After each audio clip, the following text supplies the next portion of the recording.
Realty. There's Mr. Andy Costa, who's here with us this evening. They are the potential developer of the parcel.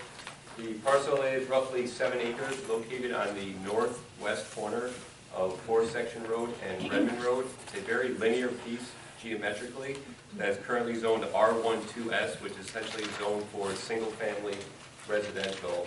Our project application and project proposal contemplates a rezoning to MR1, which would support the development of townhome units or a multifamily project. So I want to talk a little bit about the layout, how we would envision developing this piece, a little bit about some of the engineering items that a lot of these are responses to the comments that we heard back in July. And then also lastly, just why we feel that it would be appropriate for this board to consider a rezoning effort.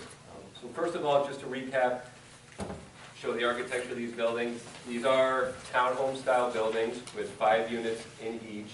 We call them townhomes because each unit lives vertically. There's not like apartments where people are stacked on each other. It's a relatively low-dense type of development in terms of how multifamily housing is generally perceived. It would be considered high-end housing. It's not going to be low income. It is not going to be subsidized in any way, shape, or form. It would have high-end finishes, very attractive landscaping. These units would primarily be 2 bedrooms each. Our target demographic is really empty nesters, so kind of 60 years old and above, and also young professionals. We do have a lot of history, our design team and development team, for building these types of projects. And we do know that, for lack of a better term, if you build it, they will come in terms of what that demographic really is.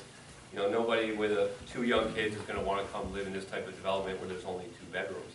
And I think that's important for a lot of reasons that I'll get into as we move along. But before I get there, the way that the project's been laid out with this, really linear geometry is with these houses or townhomes being placed towards the northern section of the property so that this architectural facade that I just showed everybody faces the street.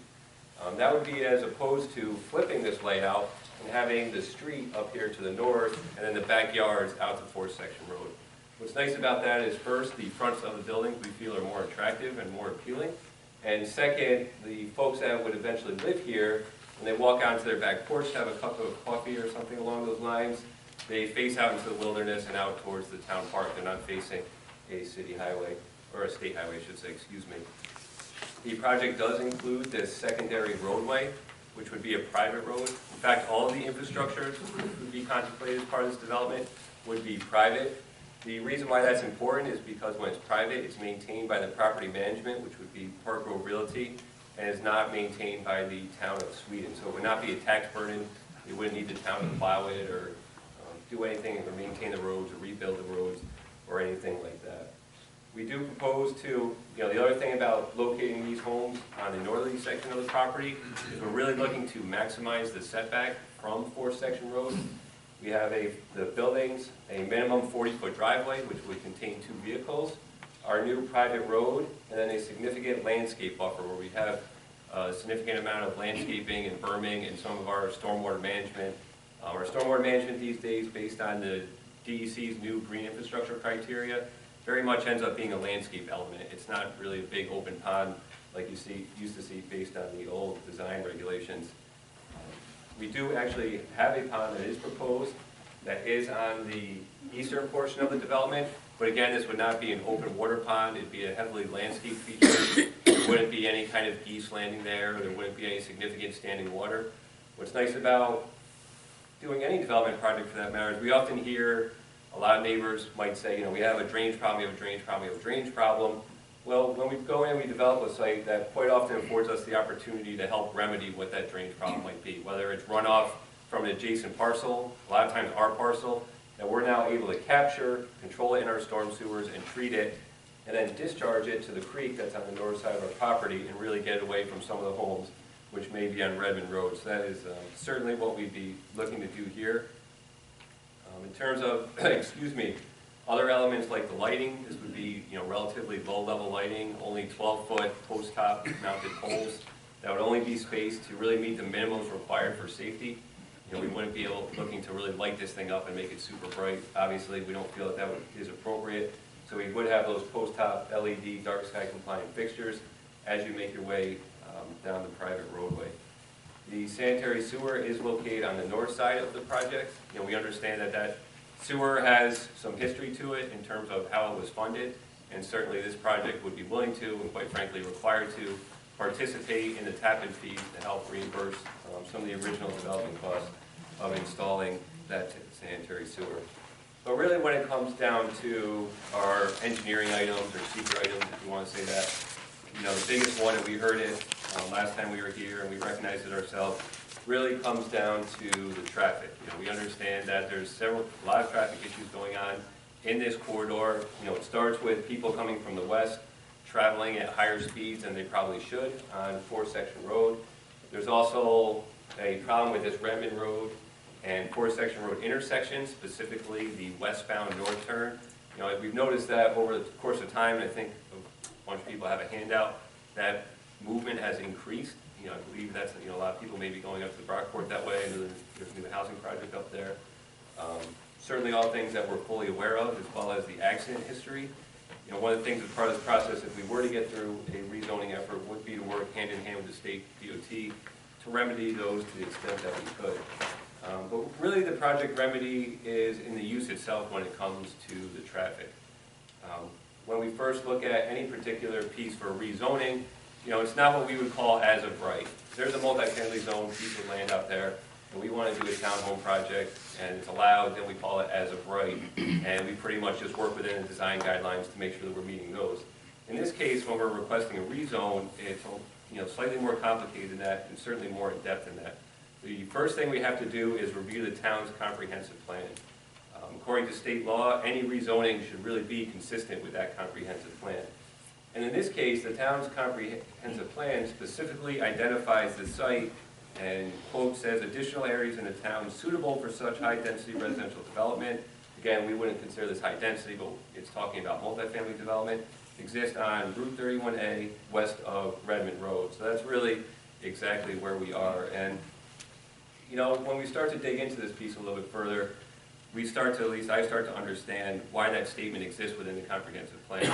Because when we go back to the permitted use and what would be allowed to be constructed there, it's not a forever wild preserve. As a matter of fact, this piece has been historically disturbed. There's very little vegetation on it. It was filled over the course of time. There's very little habitat or wildlife. But what would be allowed to be constructed there as of right would be single-family homes, approximately 14 to 15 single-family homes in a very linear fashion, which would each have their own individual curb cuts out on the 4th Section Road. And, every curb cut that you have on 4th Section Road is an additional conflict point that you could potentially have with people trying to back out of their driveways. The nice thing about our particular layout is, first of all, we would never have anybody backing out of the roadway. We have 2 defined curb cuts, and this curb cut over here on the west side of the development has intentionally been positioned as far west as possible with this project to maximize the separation from the Redmond Road intersection to our proposed curb cut. So people could come out here, nobody would be backing out, and that would get them back behind this queue and away from the intersection, which is what we're trying to achieve, as opposed to having 14 different driveways, which could potentially exist and create all those conflict points. That lead to the west of 4th Section Road, where the Redmond Road intersects? Yeah, this right here is about 1,150 feet west of the Redmond Road intersection. So further to the west. Just close to that beautiful house on the hill? I'm not sure which house on the hill you're referring to, but absolutely beautiful house, positioned in a glorious spot. Well, we would not right be at that impacting that whatsoever. I think we're actually still further east than that. But just quickly, if I could, try to wrap up here a little bit. And the other, in terms of traffic and design by use, is that we've specifically chosen a layout type, a unit type, 2 bedrooms, and a demographic that does not generate a significant amount of traffic. If you were to build 4 to 5 bedroom homes here, you'd have, most of those would be families, you'd have school children, a lot of whom may or may not drive, and then typically you'd have a lot of working families in their 30s, 40s, and early 50s that all leave during that peak hour when traffic is the worst. By targeting our demographic to the empty nesters and the young professionals, especially with the empty nesters, these people would most likely leave outside of the peak hours. They wouldn't be generating that much traffic, as let's say if it was all developed as single family. The other reason why single family is probably not appropriate here is just the sheer lack of demand for single family housing. You know, I think most of everyone in this room is probably aware that there's not a lot of single family homes being developed in the town of Sweden. There's been very few building permits pulled over the last couple of years. As a matter of fact, just west of here is the Golden Hill subdivision, which I think has really slowed down, if not stopped completely. You know, and even if it was still being built, as you know, prospective home buyer myself, you know, obviously I'd much rather be building a home inside of a designed subdivision which wasn't on a busy state highway than having interest in a possible single-family home here. So I really just don't think that this parcel is suitable for what it's currently zoned, because quite frankly, I can't imagine somebody developing successfully 14 to 15 single-family homes here.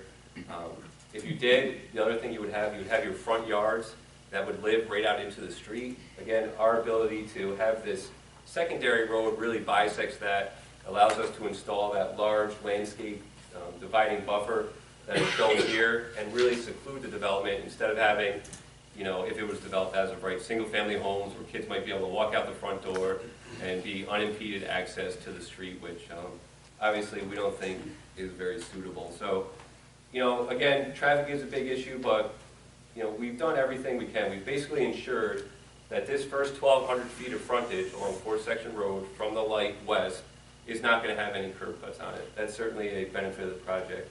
We've designed a project, a unit type, and a building that targets a demographic that doesn't generate a lot of traffic.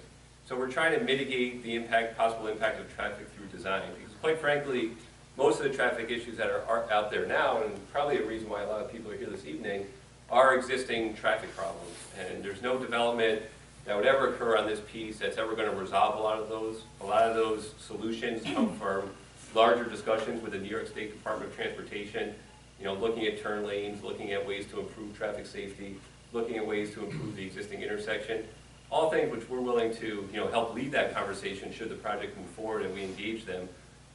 But again, nothing that you could do as part of this project is going to be the silver bullet that solves those. But we've really done everything we can by limiting the amount of our potential impact, both in terms of the amount of trips for people coming and going, and by really installing and maintaining this very significant buffer here. So we think we've done what we can with traffic. Again, it's not going to solve it. I'm certainly not refuting that there are traffic issues out there. We know they are.